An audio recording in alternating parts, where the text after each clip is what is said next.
कोकणात सध्या थंडीचा जोर ओसरलेला पाहायला मिळतोय आणि त्याचमुळं याचा परिणाम थेट आंबा मोहरावरती झालेला पाहायला मिळतोय।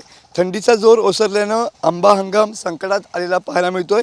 रत्नागिरी, सिंधुदुर्ग, रायगड या जिल्ह्यात अनेक ठिकाणी अद्याप आंब्याला मोहर नाही आहे। डिसेंबर जानेवारीमध्ये आंबा व्यावसायिकांच्या दृष्टीनं हा मोहर खूप महत्त्वाचा असतो। सलग कमी तापमान राहिल्यास आंबा मोहर योग्य प्रमाणात येतो आणि तो टिकून राहतो, त्यामुळं ही थंडी आवश्यक असते।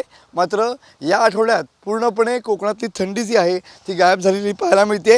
गेल्या 2 दिवसांपासून तर मोठ्या प्रमाणात उष्णता देखील वाढलेली पाहायला मिळते आहे आणि त्यामुळं आंबा बागायतदारांची चिंता या ठिकाणी वाढलेली आहे। कमाल आणि किमान तापमान वाढल्यानं मोहर कुजणे आणि त्यावरती किडीचा प्रादुर्भाव अशाची जास्त शक्यता आहे।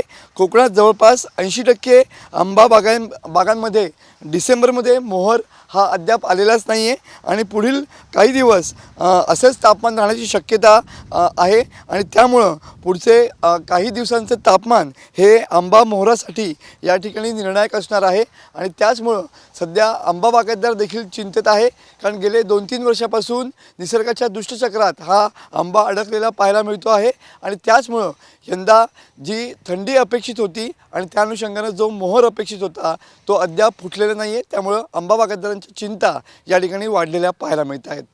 कॅमेरामन समित गजनेसह मी मनोज लेले, TV9 मराठी, रत्नागिरी।